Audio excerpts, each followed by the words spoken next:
എല്ലാവർക്കും നമസ്കാരം. ഫ്രൂട്ട് ഗാർഡനിലേക്ക് സ്വാഗതം. നമ്മുടെ മൾബറി നിറയെ കായ്ച്ചിട്ടുണ്ട്, കണ്ടില്ലേ? നമ്മളിത് ഏകദേശം ഒരു 4 വർഷം മുമ്പ് നട്ട മൾബറിയാണ്. നമ്മൾ കമ്പ് നട്ട മൾബറിയാണ്. ഏകദേശം നന്നായിട്ട് വളർന്നിട്ടുണ്ട്, നിറയെ കായ്ച്ചിട്ടുണ്ട്. ഇത് നന്നായിട്ട് പഴുത്ത് വരുന്നത് ഇതുണ്ട്. ഈ ഒരു പരുവ് എത്തുമ്പോഴാണ് ശരിക്ക് പഴുത്ത്, കണ്ടില്ലേ? അതിൻ്റെ കളറ് നന്നായിട്ട് മാറി നല്ലൊരു കളറിലേക്ക് എത്തും, കണ്ടില്ലേ? ഇപ്പോൾ ഈ ഒരു കളറിലെത്തുമ്പോൾ കഴിക്കുകയാണെങ്കിൽ നല്ല മധുരമൊക്കെ ഉണ്ട്. അല്ലാതെ കഴിക്കുകയാണെങ്കിൽ ഇതിന് നല്ല പുളിയാണ്.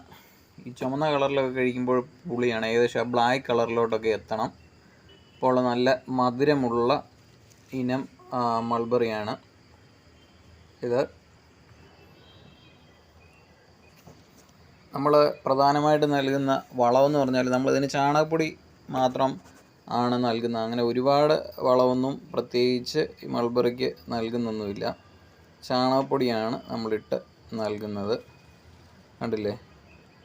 ഏകദേശം പഴുത്ത കുറച്ചെണ്ണം നമ്മൾ പറിച്ചെടുത്തതാണ്.